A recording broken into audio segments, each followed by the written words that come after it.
rindu mengalami lawatan Tuhan siang hari ini, boleh lambaikan tangannya. Saya persilakan Bapak Ibu untuk bangkit berdiri. Berikan juga salam kepada teman-teman saudara sahabat yang ada di tempat ini. Tuhan Yesus memberkati. Haleluya.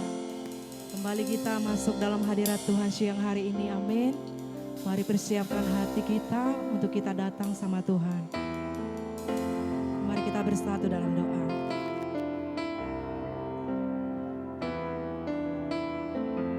Tak henti-hentinya kami Tuhan mengucapkan syukur dan terima kasih kami Tuhan atas anugerah-Mu Tuhan yang menjadikan kami ada sampai hari ini. Kami kuat, kami sehat, kami punya waktu Tuhan untuk kami boleh menikmati setiap anugerah-Mu, menikmati setiap kebaikan-Mu Tuhan.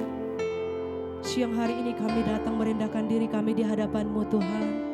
Kami mau buka hati kami selebar-lebarnya. Biar Tuhan Roh Kudus yang memenuhi setiap hati kami saat ini Tuhan. Terus Tuhan penuhi kami sehingga kami mampu Tuhan Yesus berkata, Engkau baik Tuhan, Engkau baik Bapa. Terima kasih Tuhan. Biarlah Tuhan kami terus meninggikan Engkau. Biarlah kami terus mempermuliakan Engkau Tuhan atas hidup kami. Biar setiap mulut kami terus memuji Engkau. Dan kami berkata Engkaulah pengharapan kami. Sebab di luar Engkau kami tidak mampu Tuhan. Apapun yang terjadi Tuhan hari-hari ini, kami percaya, kami pegang firman-Mu. Kami pegang Tuhan. Karena kami tahu Tuhan tetap selama-lamanya dalam hidup kami. Terima kasih Bapa. Haleluya. Saya persilakan Bapak Ibu duduk kembali. Kita tetap dalam hadirat Tuhan.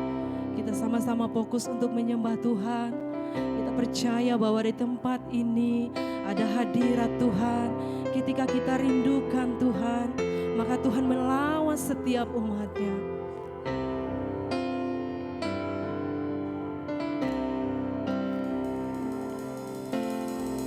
Sama-sama katakan, jiwaku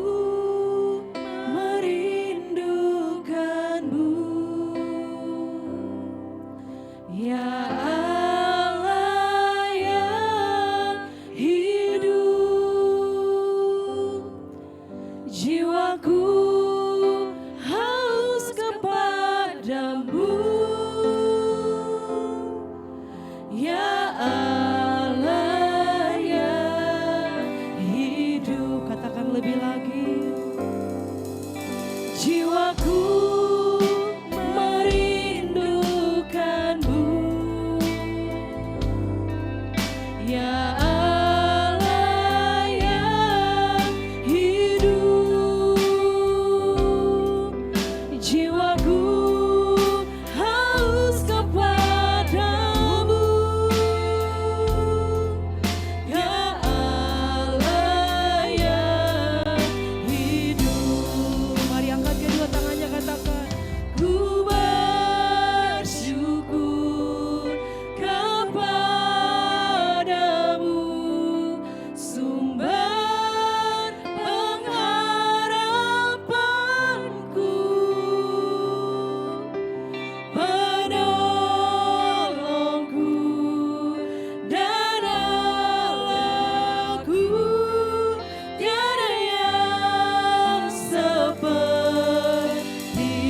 terbaik bagi Tuhan kita. Sama-sama nyatakan, jiwaku merindukan-Mu. Ini setiap kami Tuhan, kami datang dengan penuh kerinduan. Hidup, jiwaku haus kepadamu. Ya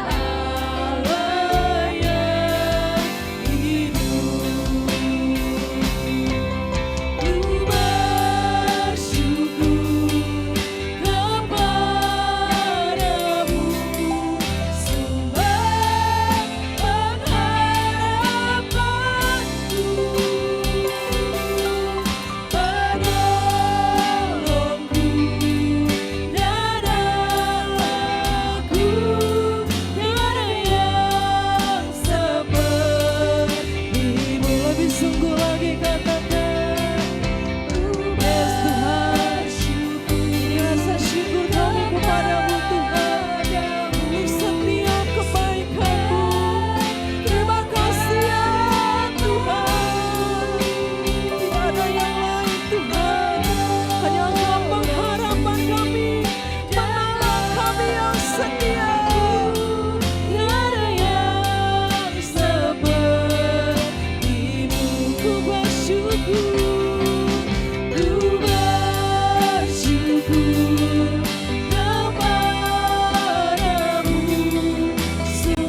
percayakan Tuhan lebih lagi. Katakan, jiwaku rindu Engkau Tuhan, jiwaku haus akan Engkau.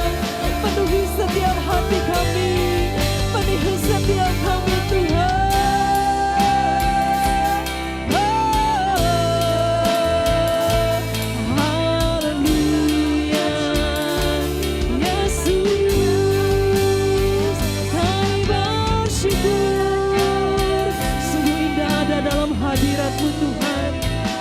Kami merasakan Tuhan, merasakan ketenangan, hati kami damai saat kami berada di bait-Mu untuk menikmati hadirat-Mu Tuhan. Walaupun dunia Tuhan saat ini tidak main-main saja, tetapi kami percaya bahwa ada Tuhan, pribadi Tuhan yang selalu setia menolong setiap umat-Nya, yang datang dengan pengharapan, yang percaya akan kuasa Tuhan. Tuhan sanggup menolong, Tuhan sanggup menolong setiap umat yang percaya padanya.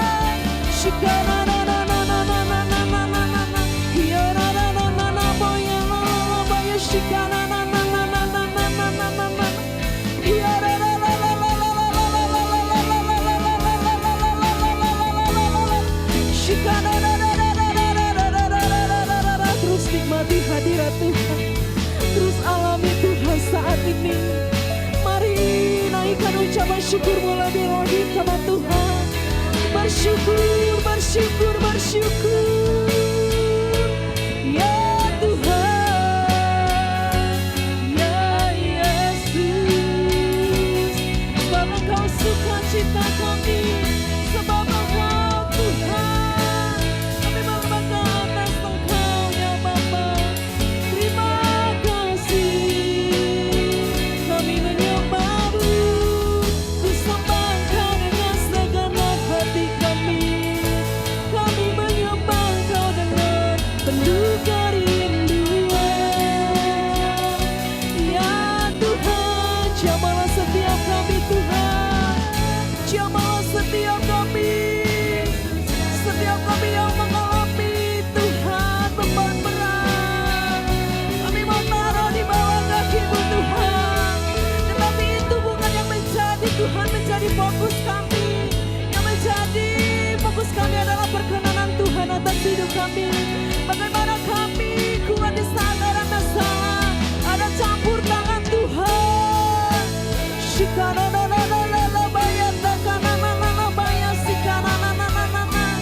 Setiap proses yang kami lalui Tuhan, tidak pernah sedikit pun Engkau meninggalkan kami. Engkau berjanji selalu menyertai kami Tuhan. Haleluya, kami mau terus bersukacita di dalam Engkau Tuhan. Kami mau terus bersukacita di dalam Engkau Tuhan.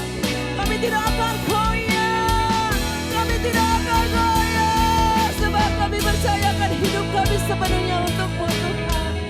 Berkaryalah Engkau atas hidup kami.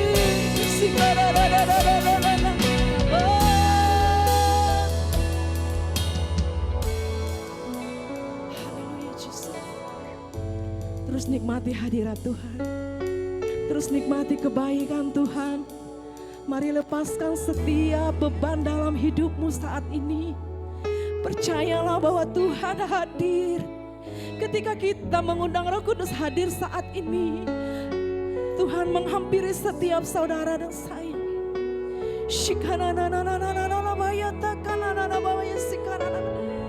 Biar setiap penyembahan kami ini Tuhan bukan hanya sekedar kami menyembah, tetapi yang menjadi gaya hidup kami Tuhan.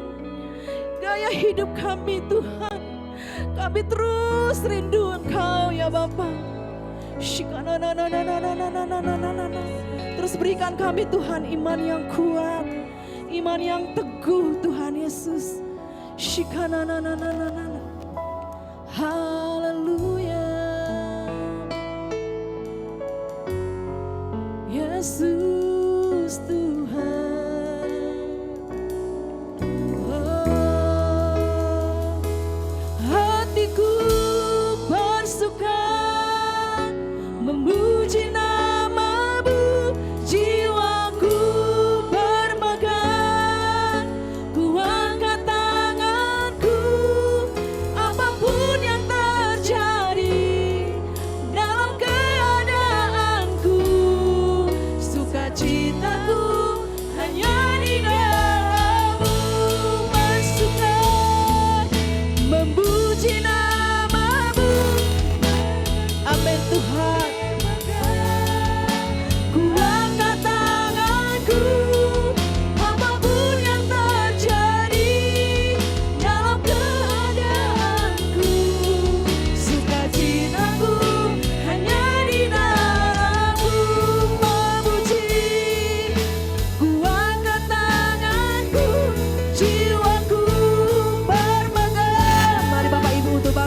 Tuhan. Haleluya.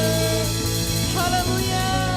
Apapun yang terjadi dalam hidup kami Tuhan, kami tetap bersuka cita di dalam Engkau. Hanya di dalam nama-Mu kami berdoa dan mengucap syukur, sama-sama katakan amin. Siap menyerukan nama Tuhan siang hari ini? Amin. Yang mau boleh lambaikan tangannya. Haleluya.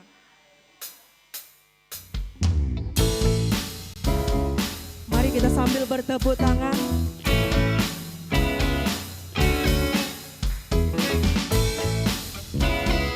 Angkat setiap tangan kami Tuhan. Angkatlah suaramu, puji dan serukan nama Yesus. Tanggalkan bebanmu, tak perlu khawatir, sebab Dia sanggup. Gerakkan kakimu, menarilah dan berputar, bersukacitalah, tak perlu khawatir, sebab Dia sanggup. Sekarang nyanyikan kebesarannya, yang kuat dan berkuasa, bersorak-sorai karena kasih-Nya, telah datang melawat kita. Nyanyi bagi Dia. Ini pujian kami Tuhan, ini seruan setiap umat-Mu. Sama-sama katakan, angkatlah suaramu, puji dan serukan nama Yesus. Tanggalkan bebanmu, tak perlu khawatir, sebab Dia sanggup. Gerakkan kakimu. Boleh sambil bergandengan tangan. Bersukacitalah, tak perlu khawatir, sebab Dia sanggup.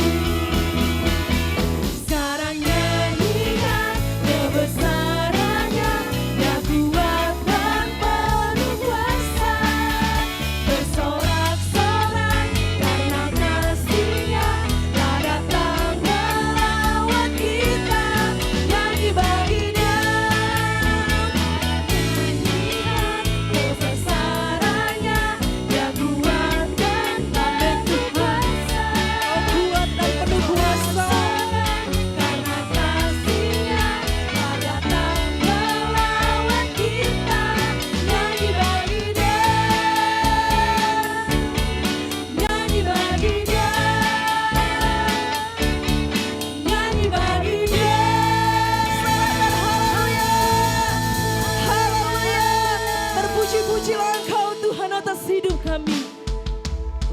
Sebab kami tahu Tuhan, kerajaan-Mu kekal selama-lamanya. Mari sambil bertepuk tangan bagi Tuhan.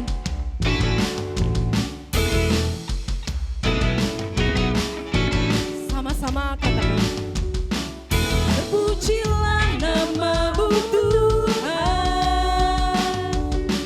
kuat dan penuh kemuliaan. Satu suara kami nyatakan, kebesaran-Mu tetap selamanya.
masuk dalam kebenaran firman Tuhan.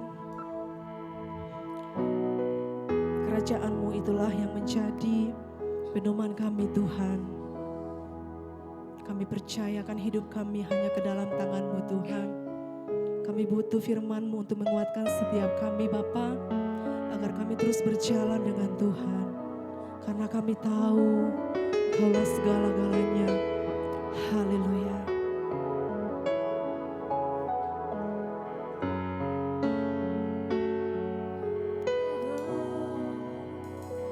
Kau Bapa yang mengasihiku, kuasa-Mu memulihkanku, hati yang baru Kau berikan, untukku dapat melihat rencana-Mu indah bagiku. Kau ada di setiap jalanku, hatiku haus dan lapar akan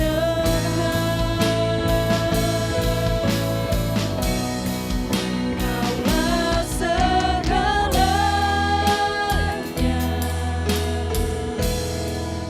di dalam hidupku. Kerajaan-Mu, kebenaran-Mu, itu bagianku. Kaulah yang kupandang selama hidupku,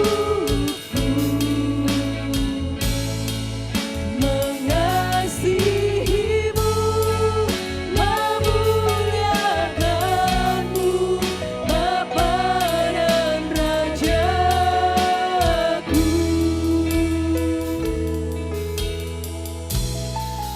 Bapa yang mengasihiku, kuasa-Mu memulihkanku, hati yang baru Kau berikan, untukku dapat melihat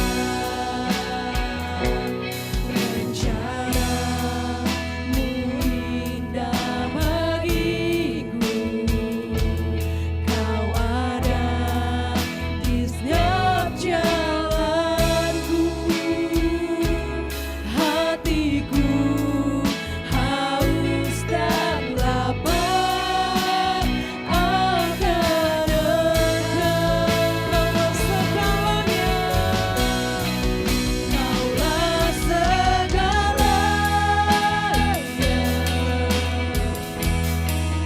di dalam hidupku. Kerajaan-Mu, kebenaran-Mu, itu bagianku. Kaulah yang kupandang selama hidupku, mengasihi-Mu, memuliakan-Mu, Bapa dan Rajaku. Saya persilakan Bapak Ibu untuk bangkit berdiri. Kaulah segalanya di dalam haleluya kerajaan-Mu, kebenaran-Mu, itu bagianku. Kaulah yang ku pandang.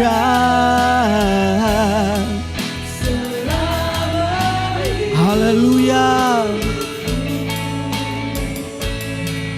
Mengasihimu memudahkanmu.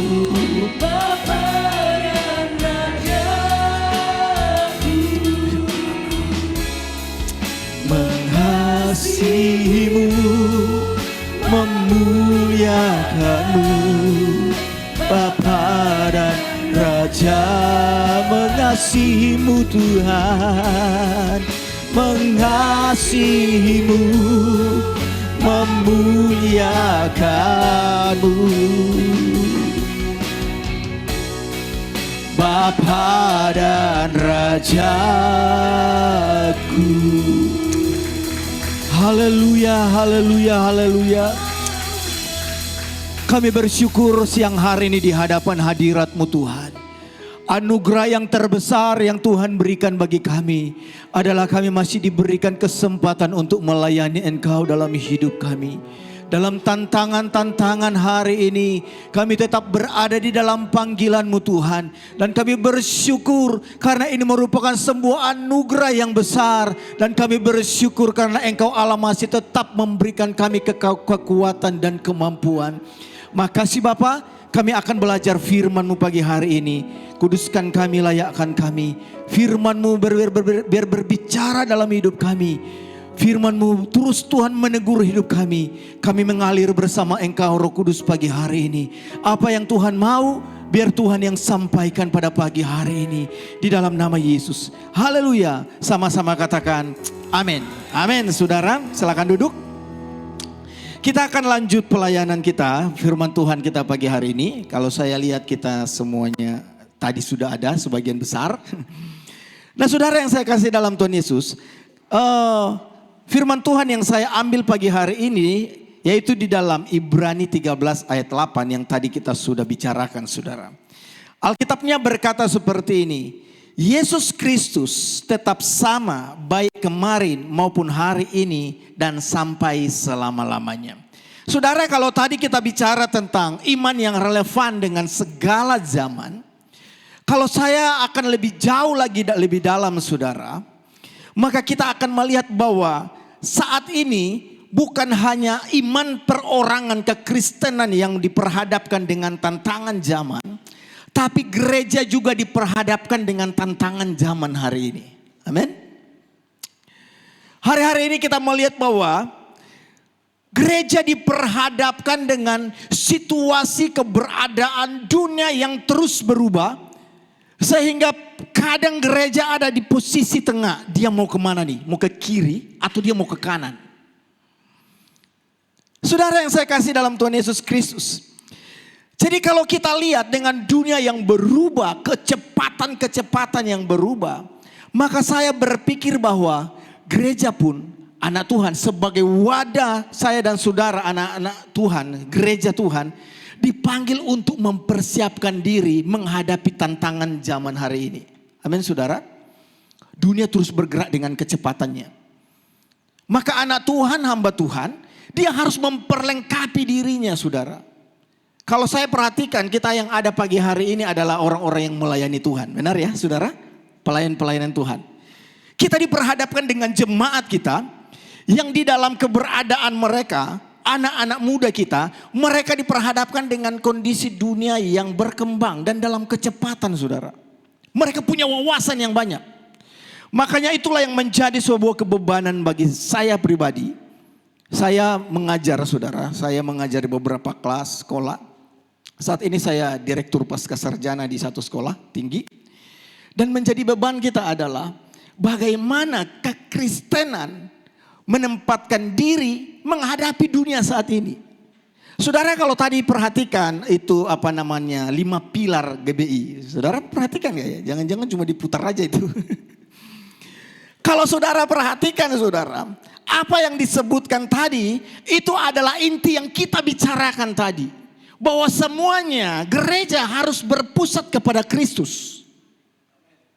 Coba saudara perhatikan tadi. Kalau di dalam teologi kita disebut dengan kristosentris. Ya kita kuliah aja pagi hari ini. Disebut dengan kristosentris.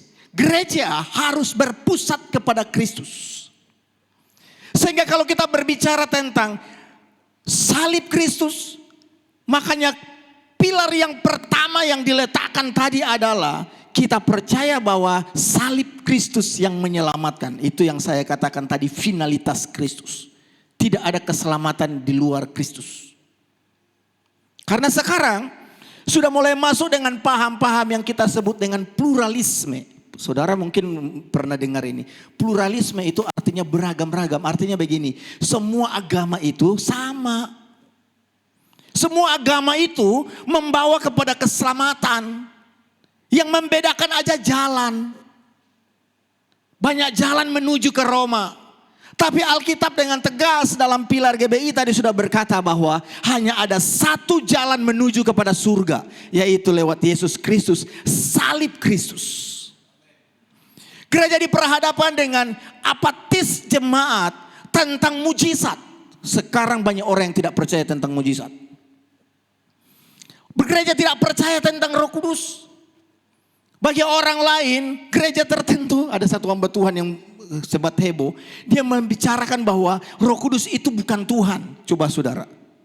Saudara ini adalah pelayan-pelayan Tuhan ya. Roh Kudus itu bukan Tuhan. Tetapi bagi dia, Roh Kudus itu adalah merupakan sebuah kekuatan yang keluar dari Allah. Oleh Yesus Kristus. Seperti tenaga saja. Tapi bukan Allah. Itu diperhadapkan dengan kita saudara. Nah, sehingga muncullah sebuah pengajaran yang dimunculkan oleh gereja kita GBI. Itu merupakan sebuah kegalauan teologi dalam dunia zaman ini. Kita beberapa tahun kemarin itu dihebohkan seluruh sekolah tinggi teologi, bahkan seluruh dosen-dosen, pemimpin-pemimpin sekolah teologi. Kita mengadakan pertemuan di satu tempat di Jakarta yang dibahas satu. Karena ada satu hamba Tuhan yang besar yang membicarakan bahwa Yesus itu keluar dari Bapa. Bisa paham ya Bapak Ibu ya? Yesus itu keluar dari Bapa. Yesus itu bukan Bapa, Yesus itu bukan Allah. Dan Yesus dengan Bapa itu Yesus ditempatkan dalam posisi lebih rendah dari Bapa. Muncul sebuah pengajaran bahwa Yesus itu bukan Tuhan. Tapi Yesus diangkat menjadi Tuhan. Tanpa dipahami. Pemahaman bahwa Yesus diangkat menjadi Tuhan. Itulah pemahaman yang dikeluarkan oleh, kalau zaman gereja, sejarah gereja disebut dengan paham Arianisme.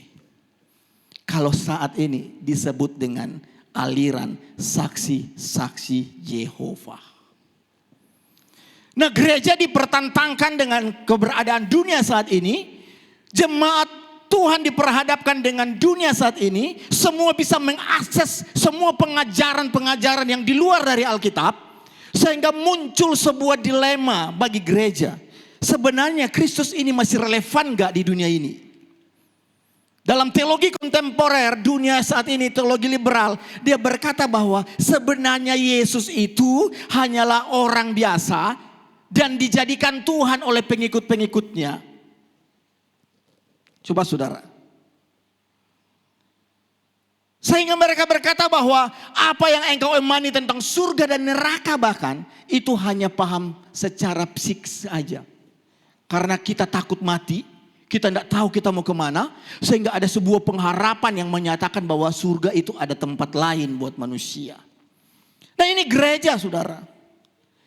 Dari perubahan dunia saat ini, kita diperhadapkan bahwa ternyata kalau kita tadi lihat anak-anak muda yang saya bicarakan diperhadapkan dengan tantangan dunia. Bagaimana kamu harus mempersiapkan diri kepada perkembangan dunia. Tapi kalau dalam gereja kita punya tantangan juga tersendiri bagi anak muda. Dalam survei mengatakan bahwa 80% anak-anak muda orang Kristen tidak tertarik dengan kegiatan gereja. Wah bayangin saudara, tantangan kita. Anak-anak muda tidak tertarik lagi 80% anak muda orang Kristen tidak tertarik ikut kegiatan gereja.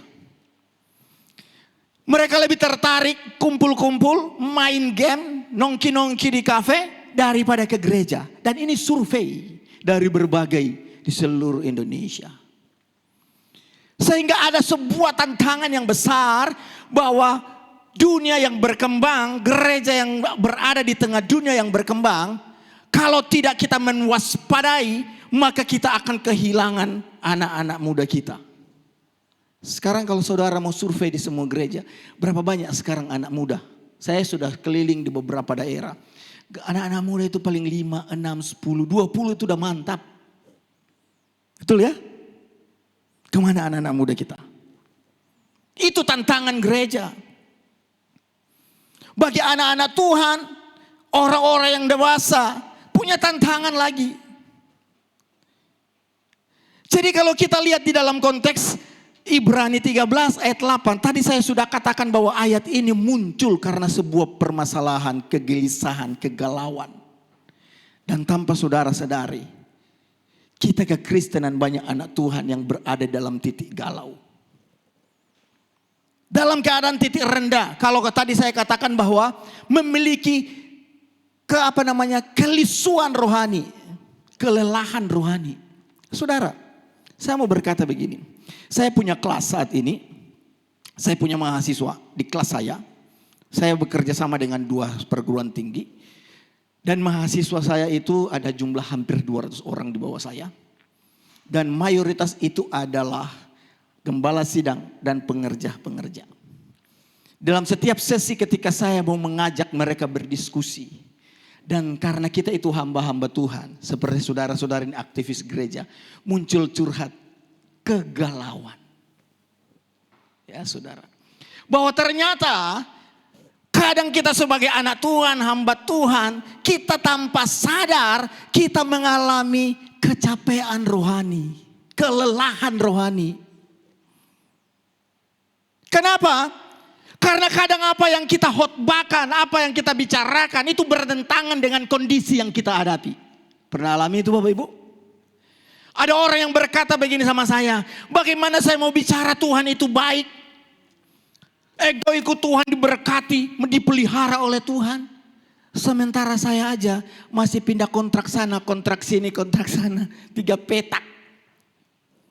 Jemaat yang saya khotbahkan lebih diberkati dari saya.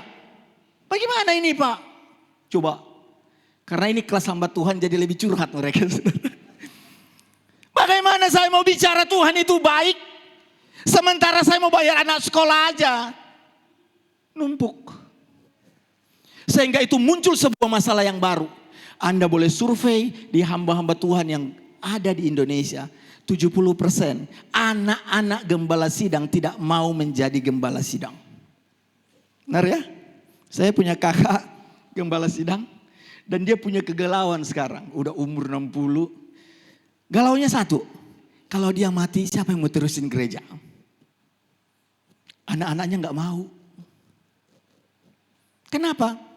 Karena konsepnya jadi hamba Tuhan, ikut melayani Tuhan itu miskin. Saya dulu waktu mau melayani Tuhan saudara. Waktu saya mau melayani Tuhan. Papa saya orang yang pertama yang tidak mengizinkan saya terjun dalam sebuah pelayanan. Saya pamit sama papa saya.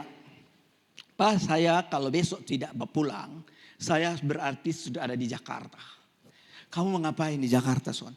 Saya mau ikut kuliah. Kuliah apa? Kuliah teologi. Kalau kamu jadi teologi, kamu jadi apa? Jadi pendeta, jadi gembala sidang. Iya. Ngapain kamu mau jadi gembala sidang? Saya bilang, kan kita ikut Tuhan Pak. Kamu mau susah? Jadi konsep zaman dulu hamba Tuhan itu susah loh. Padahal enggak sebenarnya ya. Saya diberkati hari ini, amin. Saya bisa keliling seluruh Indonesia bahkan beberapa negara karena Tuhan. Bukan karena saya punya kemampuan lain. Memberitakan Injil.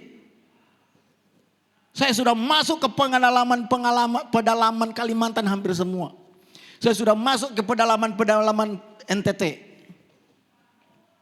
Karena Tuhan. Papa saya bilang begini, kamu mau hidup bagaimana? Dan saudara perhatikan, saya bilang begini, Pak, kan kalau kita ikut Tuhan, diberkati Tuhan. Diberkati apa? Kakak saya 2 gembala sidang di Manado. Dia bilang begini, kamu lihat kakakmu yang gembala itu. Gembala. Tapi setiap akhir bulan, dia datang di rumah. Semua yang di rumah, beras semuanya dibawa pulang, bawa ke dia.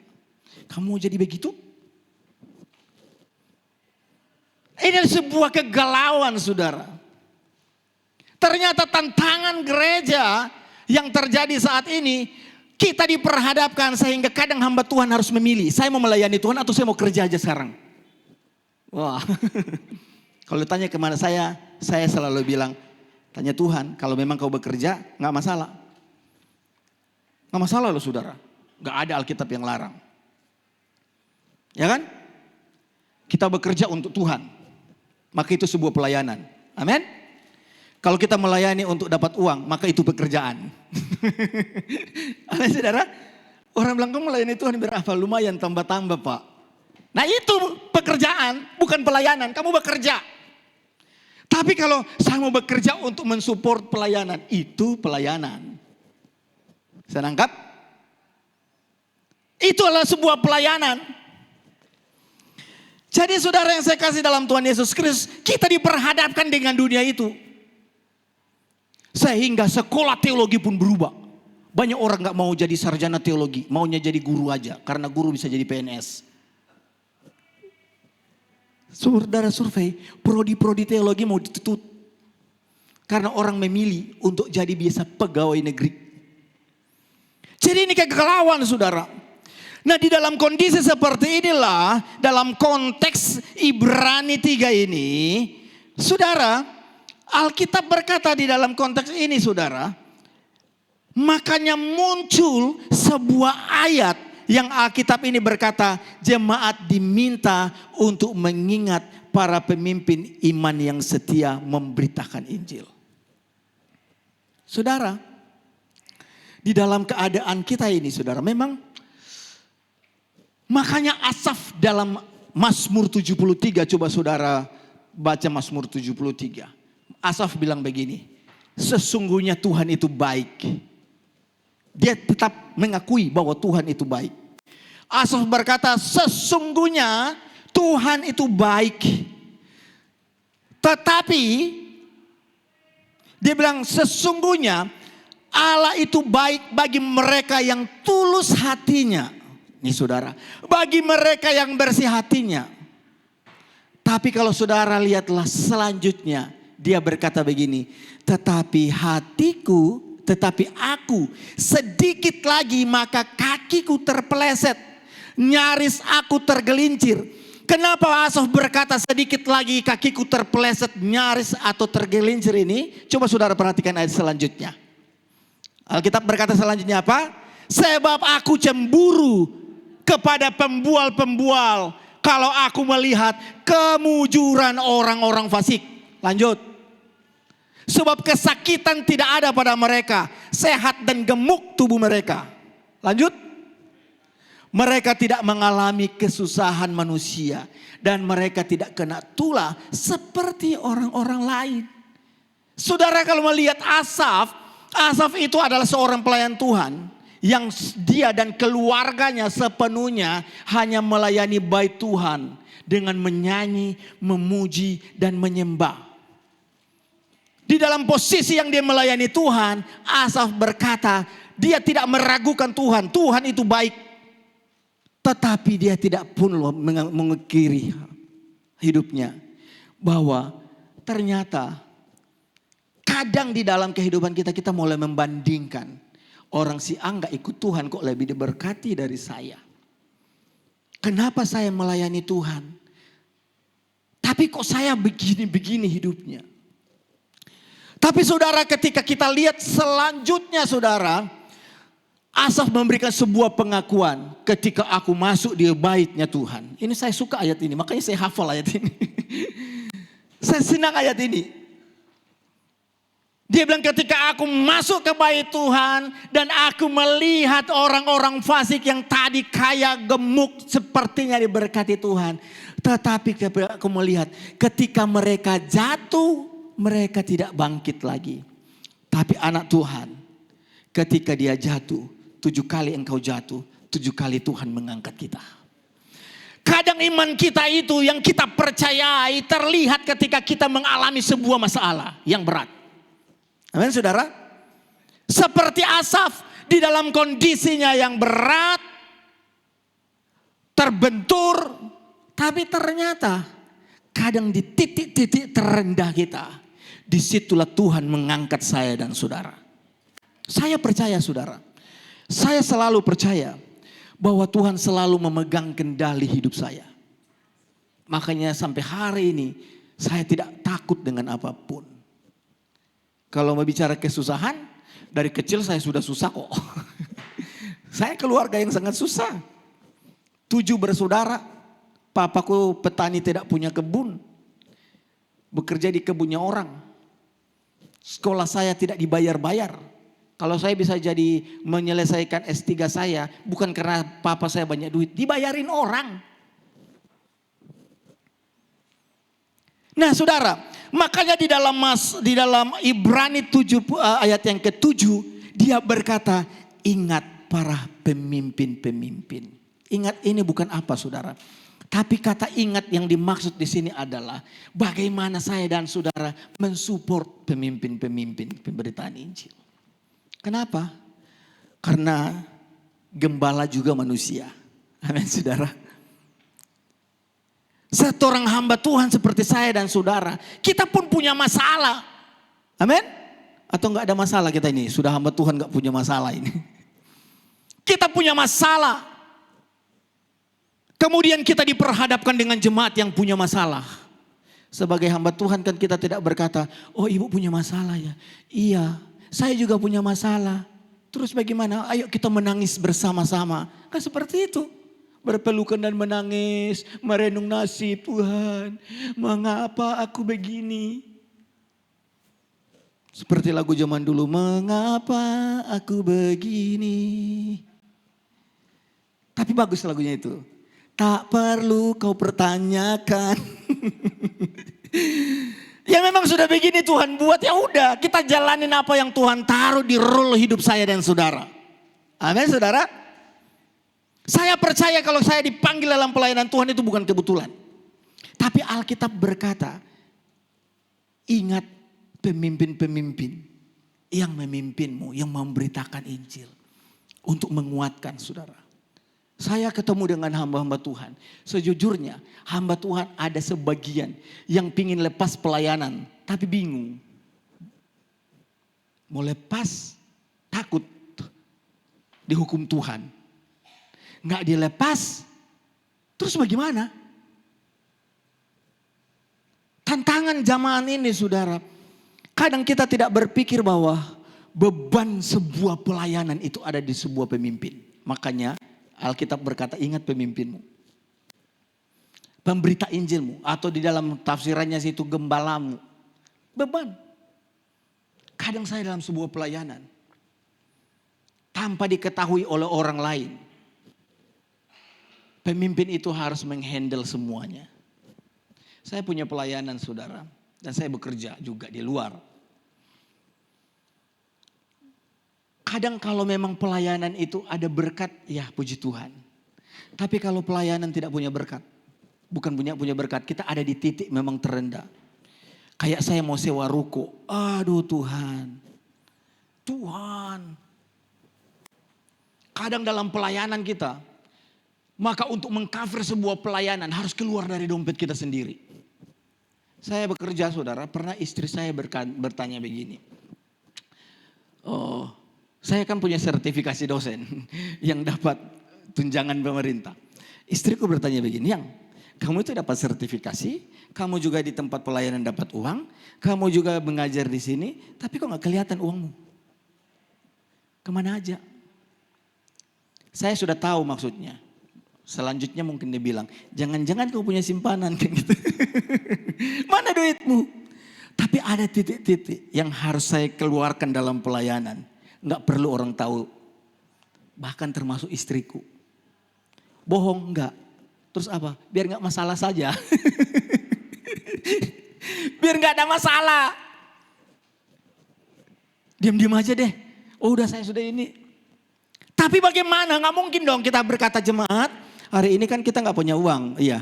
Jadi kita tutup ya pelayanannya ya. Bye-bye. Nggak mungkin saudara. Saya aja pelayanan pemulung nggak mungkin saya begitu. Ada sebuah beban. Makanya perlu ada sebuah topangan. Amin. Di dalam Alkitab berkata untuk nabi-nabi, untuk rasul-rasul. Ada sebuah topangan. Supaya seorang pemimpin dalam sebuah pelayanan. Dia tetap teguh berdiri dan tidak melihat ke kiri dan ke kanan. Tapi dia melihat Tuhan. Ada banyak anak Tuhan dan dia berkata begini, Pak saya sudah melayani Tuhan. Tapi saya melihat hidup-hidupku begini saja. Dan dia mulai meragukan Tuhan. Betul gak sih panggilan saya? Saya betul gak sih panggilan Tuhan? Jangan-jangan ini cuma keinginanku. Saudara, dalam konteks Ibrani ayat ke-9, kemudian dia berkata ayat ke-9, jemaat diperingatkan agar tidak disesatkan oleh bagai ajaran-ajaran asing. Banyak ajaran. Makanya kenapa anak Tuhan, orang yang ikut pelayanan harus perlu mengupgrade diri. Perlu belajar. Karena banyak ajaran. Dan ajaran itu bukan hanya menggoncangkan jemaat-jemaat di bawah kita. Tapi hari ini pun dalam ajaran-ajaran yang sesat ini mempengaruhi banyak anak Tuhan. Bahkan saudara boleh survei, ada puluhan hamba Tuhan yang hari ini mualaf. Mualaf saudara. Ada si Dance Mumet orang Manado. Dan lucunya banyak orang Manado juga yang mualaf. Saya bingung juga. Yahya Moloni orang Manado. Dance Mumet orang Manado pula. Dan pendeta punya jemaat. Ada satu jemaat dulu di Kalimalang. Gembala sidang. Tahu ya? Gereja kita soalnya. Tidak tahu kondisinya seperti apa. Mungkin dia capek hidupnya. Tiba-tiba dia jual gerejanya. Jadi mualaf.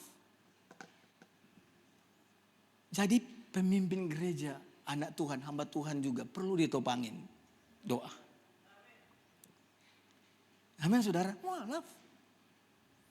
Anak-anaknya sekolah Kristen. Dan Cik Mumek itu dosen. Di sekolah tinggi teologi. Ajaran-ajaran sesat ini mempengaruhi banyak orang. Sehingga mulai meragukan imannya kepada Tuhan. Sebab itu di dalam Ibrani ini, Paulus menegaskan bahwa Yesus Kristus itu tetap sama. Saudara, saya harus berkata bahwa kekristenan gereja harus kembali kepada gereja mula-mula. Inti pemberitaan gereja tentang Yesus Kristus. Amin. Makanya sebenarnya apa yang kita beritakan dalam gereja, 70% pemberitaan itu harus bicara tentang salib Kristus. Seperti yang disebutkan tadi pilar-pilar kita tadi loh. Harus bicarakan tentang itu. Karena dasar Kristen itu tentang salib Kristus, tentang Kristus yang menyelamatkan, yang membimbing, yang menyelamatkan saya dan saudara. Itu inti kekristenan. Kekristenan bukan berbicara tentang hal lahiriah.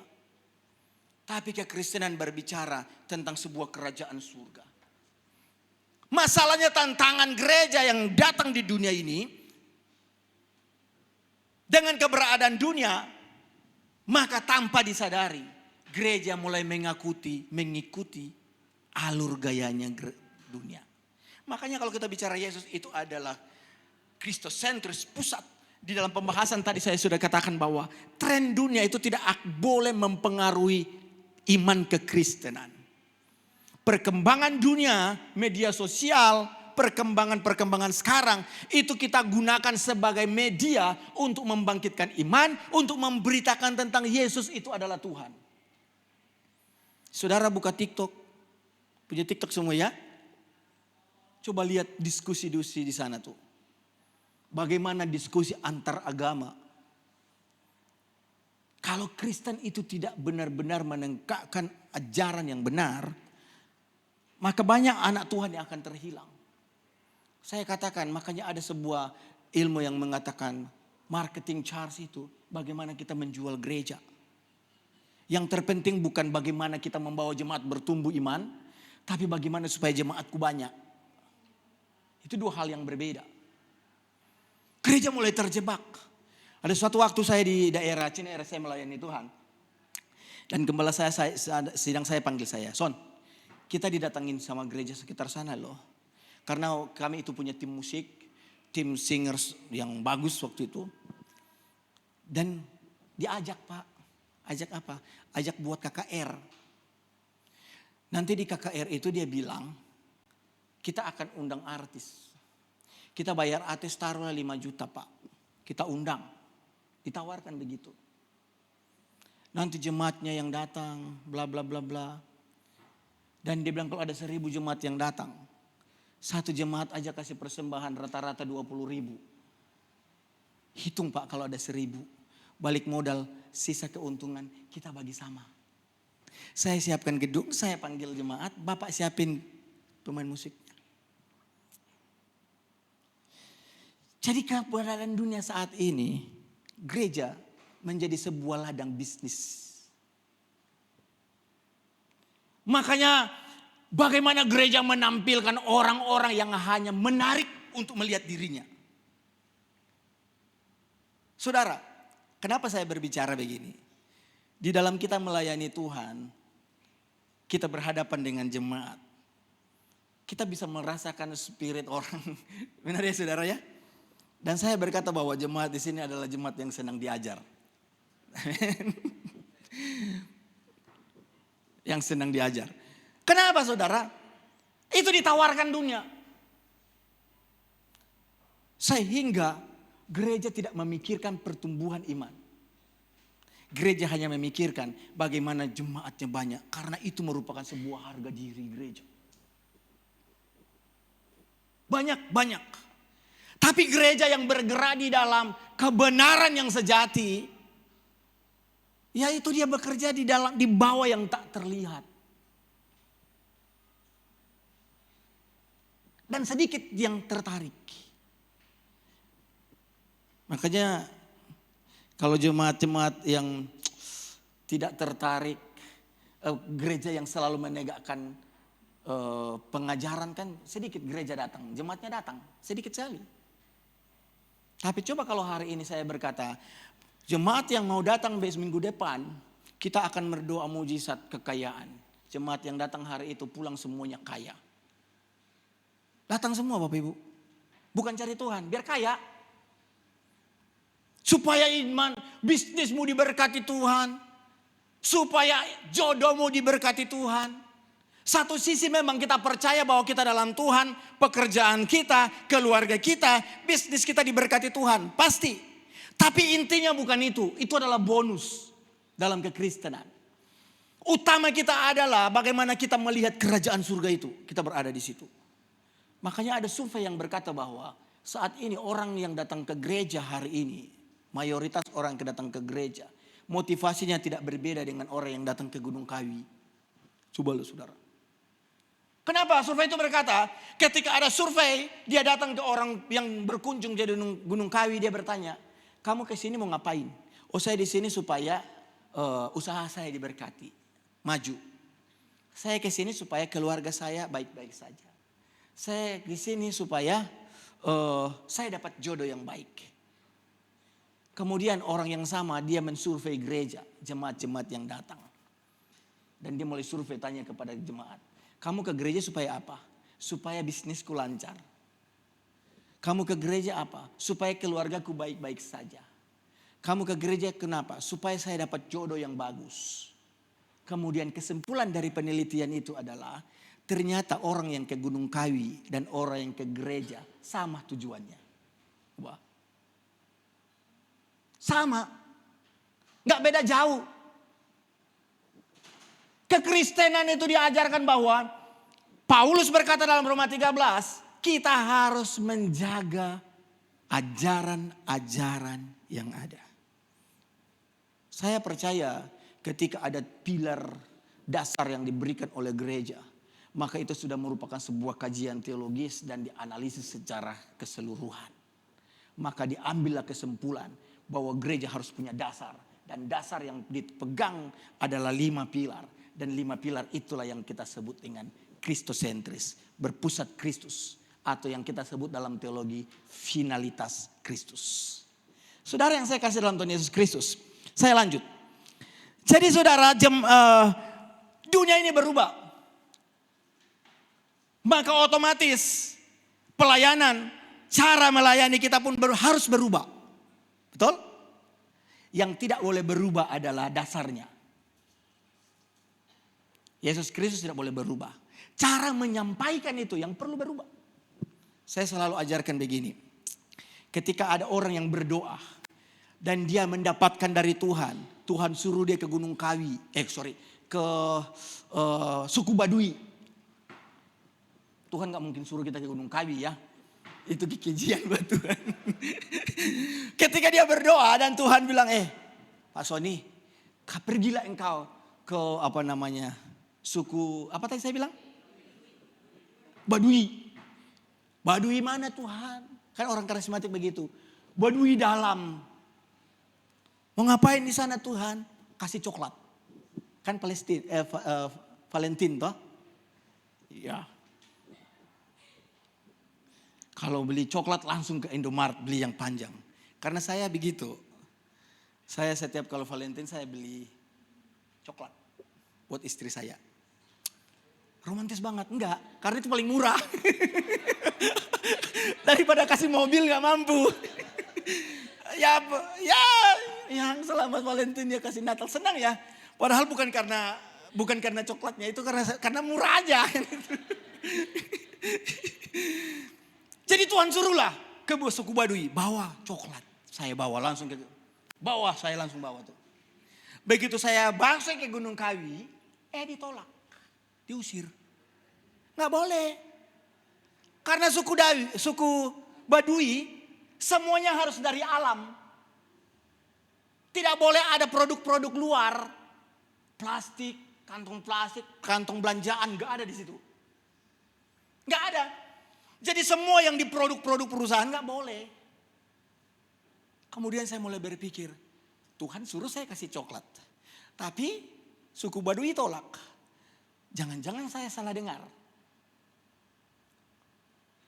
Atau Tuhan yang nggak tahu itu suku Baduy nggak boleh.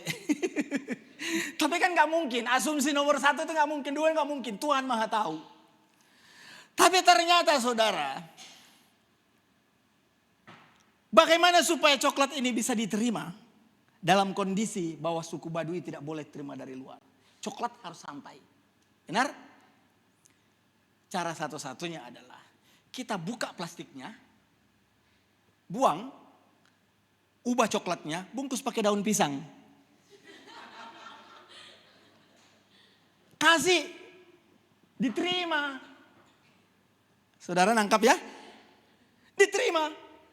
Jadi coklatnya tetap sama coklat, yang diubah adalah bingkisannya. Sangkap? Jadi kekristenan itu, dunia berubah, kita mengikuti perubahan, tapi imannya tidak berubah. Yesus tetap sama pemberitaannya tidak berubah. Yesus adalah Tuhan dari dulu, sekarang, sampai selamanya tidak berubah. Alkitab firman Tuhan tidak berubah. Cara penyampaian, metode penyampaiannya yang diubah. Sehingga dunia sekarang dalam konteks zaman sekarang, dia memahami itu. Dia memahami tentang Kristus. Itulah teologi kontekstual. Kalau dalam teologi. Dan itulah yang kami terapkan kalau menjadi pelayan-pelayan misioner. Jangan jauh-jauh. Saudara kalau ke Bantar Gebang aja pakai gaya yang tidak masuk di dalam. Coba aja. Saya dulu pelayanan di Pasar Rumput. Saya pergi pakai baju sobek-sobek. Baju paling jelek.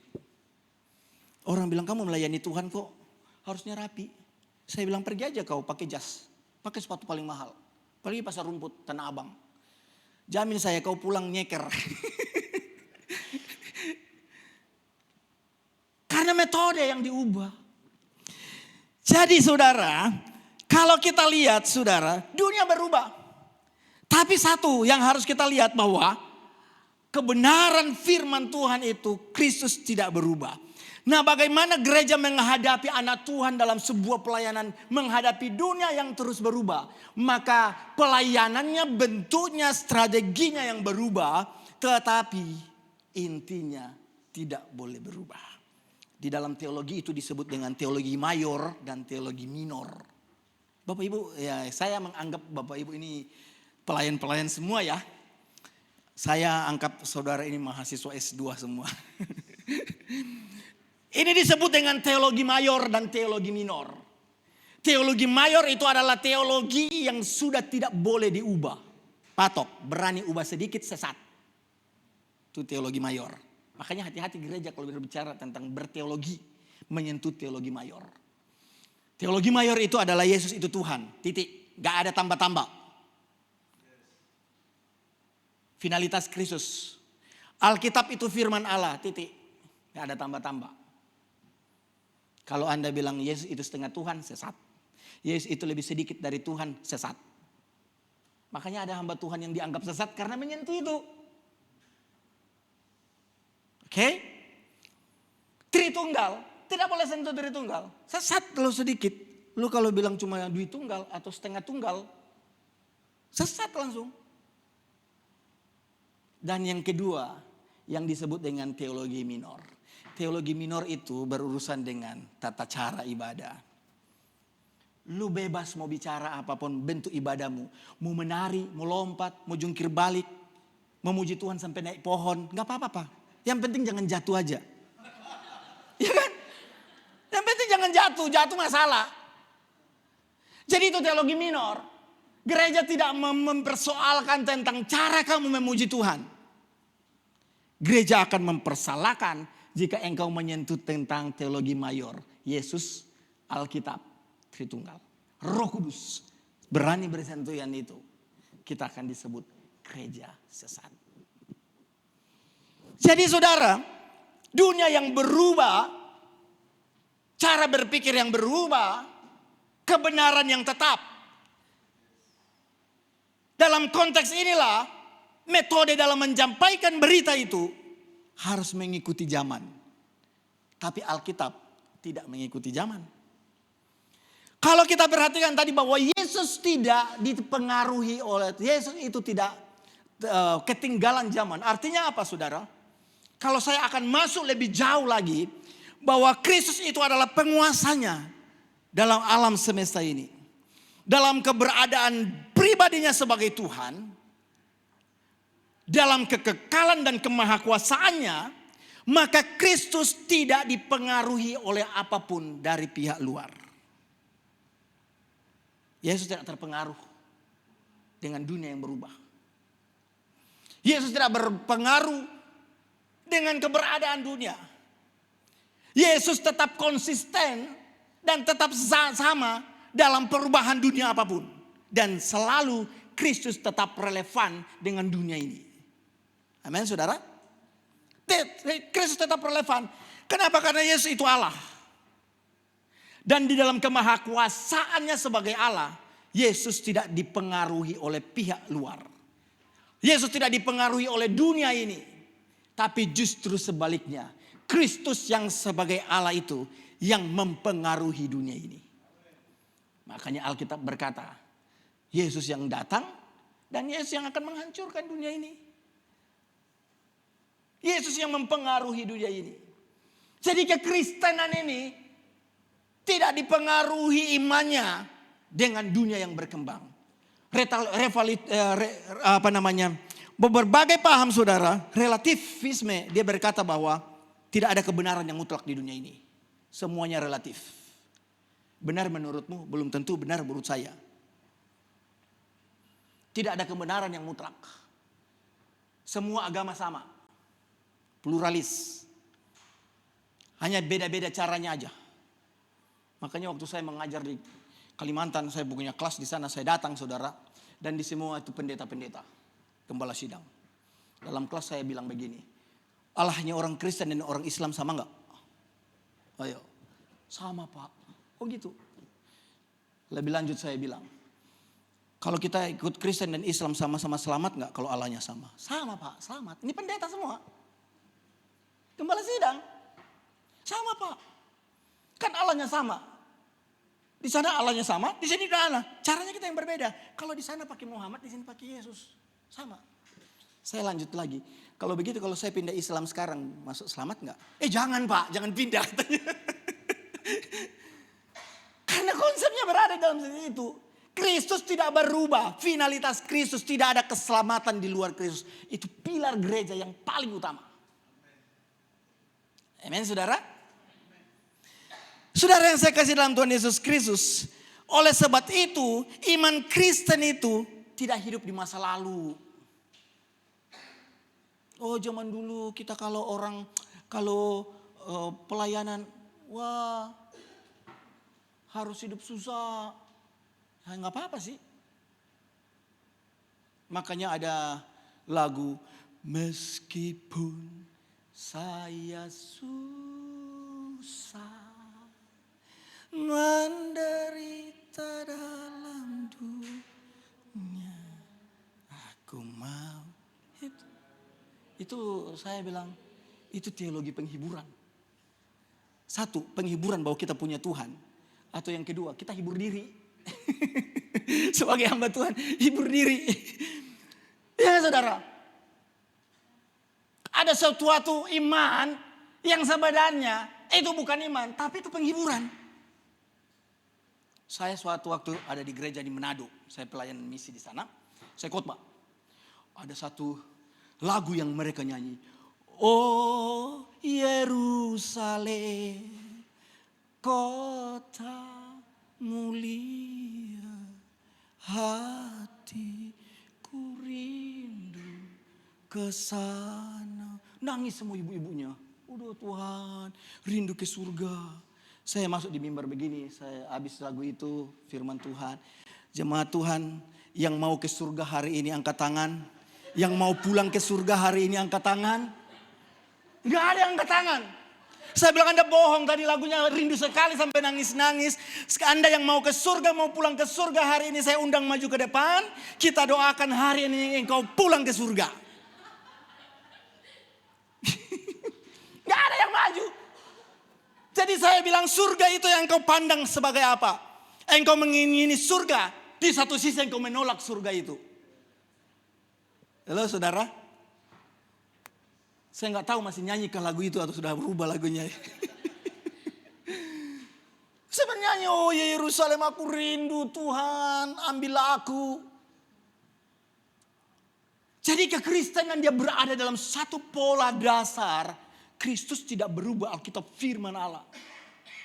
Kenapa engkau percaya Yesus Tuhan? Alkitab berkata begitu. Kenapa Alkitab berkata begitu? Karena Alkitab adalah firman Tuhan. Dan gereja berpatokan kepada itu. Amin.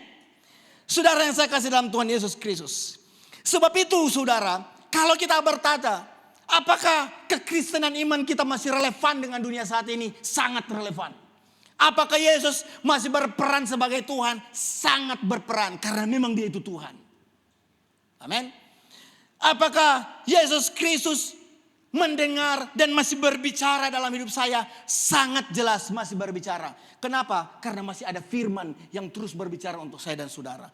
Alkitab yang kita baca itu adalah firman Tuhan yang hidup, yang selalu kita dengar Tuhan berbicara setiap hari. Apa yang kau dengar dari seorang hamba Tuhan yang Tuhan urapi dan Tuhan berikan hikmat, itu adalah firman Tuhan. Tuhan berbicara lewat hamba Tuhan itu. Makanya ada orang yang berkata, Pak tadi Anda khotbah tentang ini, saya tuh ditegur. Itu suara Tuhan. Saya diingatkan, itu suara Tuhan. Saya bertegur dan saya berubah, itu suara Tuhan. Kalau cuma suara saya, gak mungkin Anda bertobat, kan gitu. Tapi Tuhan yang mengubah manusia. Firman yang mengubah manusia. Kenapa kita berkata Alkitab punya kuasa? Karena Alkitab mampu mengubah manusia. Suami tidak bisa mengubah istrinya. Istri tidak bisa mengubah suaminya. Tidak bisa mengubah kita anak-anak kita. Satu yang bisa mengubah, Tuhan. firman Tuhan yang dapat mengubah seseorang. Jadi saudara, saya mau berkata bahwa Yesus Kristus tetap sama baik kemarin, hari ini sampai selama-lamanya. Mujizat itu masih ada. Keselamatan itu tetap ada dalam Kristus, tidak pernah berubah. Roh Kudus yang menuntun dan memimpin kita terus ada seperti tadi sebelum kita mulai. Itu ada dan dia bekerja. Maka kekristenan, iman kekristenan harus berpaut di situ. Apapun ajaran dari luar, kalau kita punya dasar yang kuat, kita tidak akan digoyahkan. Dan saya percaya kita akan menjadi gereja secara organisme dan organisasi yang bukan hanya menjadi sebuah perkumpulan orang-orang beriman, tapi orang-orang yang nanti dibawa oleh Tuhan dalam kerajaan sorga.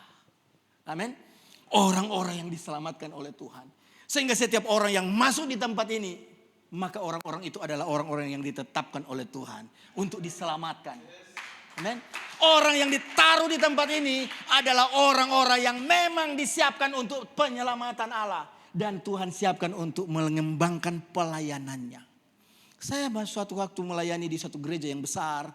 Dan saya mau berkata bahwa jemaat yang bertumbuh bukan jemaat yang besar. Saya nggak peduli dia mau undang lagi atau tidak. Tapi kemarin dapat undangan lagi. Karena gereja yang besar itu tidak akan pernah terlihat. Tapi gereja yang kecil, saya berkata, gereja keluarga, komsel itu justru itu yang akan membangkitkan iman orang. Karena dalam satu keluarga yang kecil, engkau saling melihat, engkau saling curhat, engkau saling melayani, berdiskusi dengan orang lain. Kekristenan yang Tuhan bangun dari gereja mula-mula, dari zaman mula-mula, bukan sebuah yang bersifat wow, tapi yang bersifat dalam kekeluargaan. Men, saudara, gereja saat ini tidak saling kenal. Bahkan gembalanya gak kenal jemaatnya. Jemaatnya kenal gembalanya. Kenal apanya? Kenal lucunya. Oh, kalau gembala saya suka, lucu. Jadi saya pernah berpikir ketika orang bilang, Son, kamu kalau khotbah jangan keras-keras dong. Nanti gak ada yang dengar kau, gak ada yang tertarik sama kau. Yang lucu-lucu begitu, jemaat senang lucu-lucu. Saya bilang, kenapa pendeta gak undang pelawak aja? Kan gitu kan, pelawak aja kita sama-sama. Ya stand komedi, undang aja. Karena Alkitab berkata firman itu adalah pedang. Sehingga anak Tuhan, hamba Tuhan tidak akan pernah berani orang Tuhan yang benar. Dia tidak akan pernah berani hanya menyenangkan telinga orang. Benar ya saudara? Saya berkata bahwa kadang ada sesuatu yang harus disampaikan oleh hamba Tuhan. Walaupun itu dicap yang tidak benar. Apa yang tidak dibenar? Kalau hamba Tuhan itu berbicara tentang sebuah perpuluhan. Wah, hamba Tuhan itu menguntungkan diri. Korban. Karena itu teologi kontemporer itu menentang itu. Dia lebih kepada sosial. Ngapain lu bangun-bangun gereja, mending kasih ke orang miskin saja. Satu sisi itu kelihatan benar, tapi nilai teologisnya bergeser. Karena ketertarikan Alkitab berkata Yesus tergerak dengan belas kasihannya, bukan karena orang miskinnya, tapi karena belas kasihannya ini. Orang melakukan perbuatan baik bukan karena dia baik, tapi karena dia melihat bahwa Tuhan sudah berbuat baik dalam hidupnya. Saya melakukan pelayanan pemulung bukan karena saya baik, tapi karena saya tahu Tuhan baik dalam hidup saya. Saya orang yang sangat miskin. Sekolah saya gak pernah dibayar orang tua saya. Saya harus jadi tukang cuci mobil, pelihara ayam, sepatu saya sobek-sobek, celana saya gak pernah. Aduh saudara, saya sedih kalau lihat hidup saya. Tapi satu hal yang saya doa sama Tuhan, Tuhan, kalau saya diberkati Tuhan, engkau angkat saya akan menolong orang-orang miskin. Jadi saya di pemulung itu bukan karena saya karena saya punya nazar di hadapan Tuhan. Saya punya nazar bahwa Tuhan menolong saya, maka saya harus menolong orang lain. Ketika saya menolong orang lain, orang bilang, kamu baik sekali Sonia. Oh iya, baik. Orang Kristen aja gak kau tolong. Orang Islam kau tolong. Saya bilang kan Kristen ada diakonianya. Diakonia kan pelayanan misi. Ya kan? Sinode punya pelayanan misi. Ya itulah yang digerakkan. Daripada cuma punya komisinya aja, pelayanan misi, ketua misi. Tapi tidak bermisi. Kan lucu. Tidak pelayanan misi, tapi ketua misi. Ya, Bapak Ibu jangan tersinggung. Jangan. Jadi saya melakukan itu bukan karena saya baik, sekali lagi, tapi karena Tuhan baik dalam hidup saya. Saya melihat perjalanan hidup saya yang Tuhan tolong dari satu titik ke titik yang lain, satu titik dan titik lain. Dan konsep saya berpikir bahwa apa yang saya kerjakan, Alkitab berkata akan engkau tuai, tabur tuai dalam hidupmu. Hari ini yang saya buat, saya tidak melihat Tuhan membalikkan itu. Tapi saya percaya bahwa kalau saya menolong anak-anak miskin, orang-orang yang tersesat, orang-orang yang di bawah, maka suatu waktu Tuhan akan menolong anak-anak saya. Tuhan akan gerakkan anak-anak saya, orang lain untuk menolong anak-anak saya. Apa yang saya tabur akan dituai oleh anak-anak saya. Itu saya. Dan saya berkata, apa yang kita kerjakan kepada Tuhan tidak pernah sia-sia. Suatu waktu semua pelayanan kita, semua pengabdian kita, semua yang kita bawa di dalam lutut yang bergetar dan menangis saudara. Karena sebuah pelayanan. Saya selalu percaya ada waktunya Tuhan. Kita akan melihat Tuhan menjawab semua doa itu. Kalau toh hari ini enggak, anak-anak kita, generasi-generasi kita yang akan melakukan itu. Sehingga apa yang menjadi pegangan kita hari ini yang belum kita tercapai ke depan oleh anak-anak kita, oleh generasi-generasi kita. Dasar visi misi itu terwujud. Dan itu yang saya percaya hari ini. So saya mau berkata, jangan pernah lelah melayani Tuhan. Amin. Jangan pernah capek untuk berdoa. Ngapain berdoa? Saya pernah ngomong ke anak saya, anakku bilang begini, ngapain berdoa? Saya suka berdoa aja enggak. Saya cuma bilang, nak, papa itu bukan orang kaya. Kamu bisa menikmati semuanya, kamu bisa kuliah, kamu bisa apa. Itu karena Tuhan. Saya antar anak saya kuliah di Unsrat. Dia milihnya Unsrat. Saya enggak mau sebenarnya anak saya balik ke Manado. Karena saya tahu gaya Manado. Saya mau anak saya tetap ada di daerah Jakarta, Bekasi. Tapi dia memilih ke sana. Saya antar. Dan dalam perjalanan saya cuma bilang begini. Waktunya kamu akan bersama-sama dengan Tuhan. Selama ini orang tua melindungimu. Hari ini ada satu titik-titik masalahmu yang tidak dapat ditolong oleh papa, oleh mama. Karena kamu jauh. Tapi dalam keadaan itulah. Disitulah kesendirianmu dengan Tuhan masuk. Kos tutup pintu, kamu berdoa, Tuhan tolong hidupmu. Tuhan jagai hidupmu. Dan sampai hari ini saya melihat Tuhan tidak pernah ingkar janji dalam hidup saya. Amin saudara. Saya melihat Tuhan itu tidak ingkar janji. Kalau zaman kecil pesawat lewat saya teriak pesawat. Sekarang kalau orang naik pesawat, aduh kenapa pergi lagi kan gitu. Mau kemana? Mau ke Manado saya 3,5 jam. Aduh capek banget. Gitu. Minum obat tidur aja biar saya tidur. Proses Tuhan ada di titik itu. Apakah saya sudah hebat sekarang? Enggak. Tapi saya percaya bahwa apa yang saya butuhkan dalam waktu Tuhan, Tuhan yang akan siapkan semua. Amin. Tuhan yang akan siapkan. Dan sampai hari ini tuh kita bisa bersaksi bahwa Tuhan tidak meninggalkan hidupku. Tuhan pelihara hidup saya. Bahkan Tuhan angkat saya jauh dari orang-orang yang tadi berkata, kamu melayani Tuhan mau makan apa kau Zon? Kakakmu aja jadi gembala. Setiap akhir bulan datangnya ke rumah ambil nasi di rumah. Papa saya bilang, katanya pelayan jemaat. Tapi Papa yang kasih makan terus. Tapi saya melihat Tuhan itu baik. Perjalanan hidup saya sampai hari ini saya mau berkata, Tuhan itu baik. Sehingga kalau saya mau berdoa saudara, saya nangis. Bukan karena apa, begitu saya berdoa Tuhan terima kasih. Yang terbayang dalam hidup saya adalah masa kecil saya hidup sampai sekarang itu. Ternyata Tuhan itu pegang saya. Saya terbayang di mana saya jalan. Ingat, bahkan sebelum saya di Jakarta pun, saya datang di Jakarta, saya cubit tangan saya. Pipi saya. Karena pada waktu saya ada di Jakarta, ada di satu titik, saya berdiri dan saya lihat.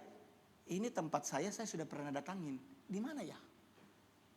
Ternyata waktu SD, saya sudah lihat saya main di tempat itu. Tuhan mempersiapkan banyak hal dalam hidup saya. Jadi, saya mau berkata, jangan pernah lelah melayani Tuhan. Dan jangan pernah putus asa. Dan jangan pernah meragukan. Jangan-jangan saya bukan pelayanan. Jangan-jangan saya bukan panggilan Tuhan. Jangan-jangan iman itu bukan berdiri kepada jangan-jangan. Iman kita berdiri kepada satu yang teguh, Kristus. Seandainya kita salah pun, Tuhan akan mengubah itu menjadi hal yang baik. Amin. Mari kita berdoa. Kami bersyukur Bapa dalam nama Yesus. Terima kasih untuk siang hari ini Tuhan. Kami sudah berbicara banyak tentang kebenaran firman-Mu. Meteraikan semua yang kami pelajari hari ini. Bertumbuh menjadi iman dalam hidup kami. Dan menjadi kami semakin setia kepada Engkau. Dalam nama Yesus kami bersyukur untuk firman-Mu. Haleluya. Amin. Terima kasih buat hambanya atas pelayanannya. Tuhan Yesus memberkati. Sebentar kita akan memberikan persembahan kita. Sambil memberikan persembahan, kita akan mendengarkan pengumuman untuk seminggu ke depan. Shalom semuanya, selamat datang bagi Anda yang baru pertama hadir dalam ibadah GBI BKP BCP. Kami berharap agar di ibadah selanjutnya kita dapat beribadah bersama kembali. Yang pertama, hari Selasa kita ada doa terobosan pukul 8 malam melalui aplikasi Zoom. Selanjutnya, hari Rabu pukul 7 malam kita ada menara doa secara onsite di Aserawan West dan online melalui aplikasi Zoom. Hari Kamis ada Cool Bible. Hari Jumat ada Cool Yobel Glory, Cool Daud, Cool Betsaida, Cool Eklesia, dan Cool Harapan Indah. Hari Sabtu ada Cool Babelan.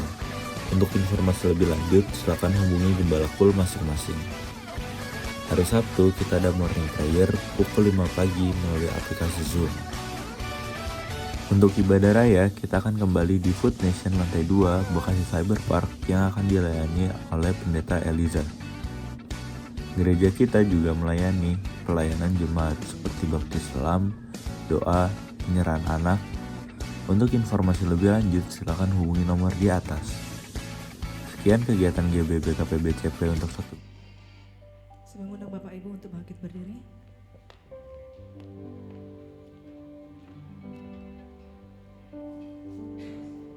Tuhan, kami mengucap syukur dan terima kasih kepadamu pada siang hari ini. Di mana kami sudah mendapatkan berkat yang sungguh dahsyat, sungguh luar biasa Tuhan. Terima kasih Bapa. Kami mengangkat tangan kami kepadamu Tuhan untuk berdoa buat hamba-Mu.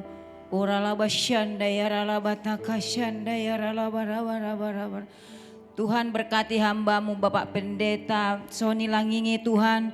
Biarlah damai sejahtera sukacita melimpah buat hamba-Mu Tuhan. Terus Tuhan tambahkan hikmat marifat di dalam pelayanan.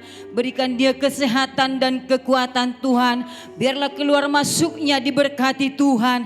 Apapun pekerjaan dan usaha dan pelayanan hamba-Mu, biarlah Tuhan yang memperlengkapi. Terus dia berikan kaki yang kuat, lutut yang kuat ya Tuhan. Berikan dia kesehatan panjang umur.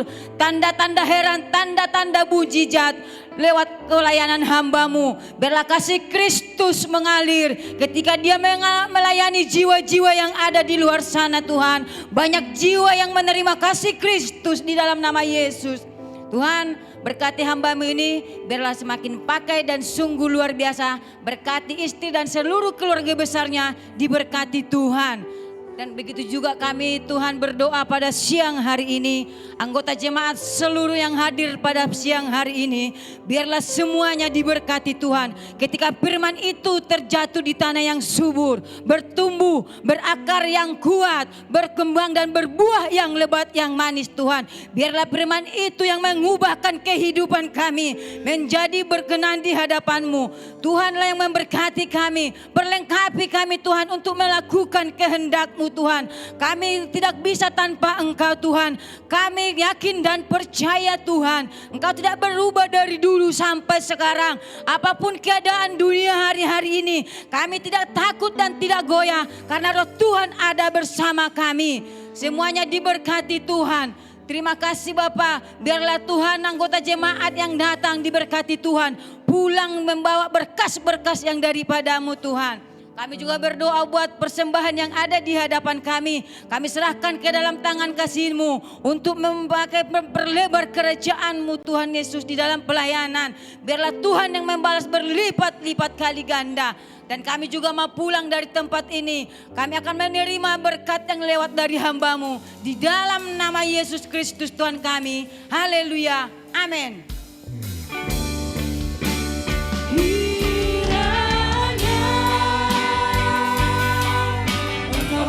Berkati aku berlimpah-limpah dan memperluas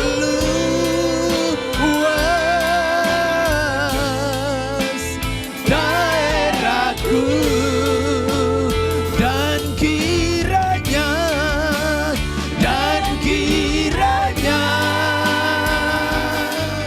tangan-Mu menyertai aku dan melindungi aku daripada malapetaka, sehingga kesakitan tidak menimpa aku, sehingga kesakitan tidak menimpa aku, sehingga kesakitan tidak menimpa aku.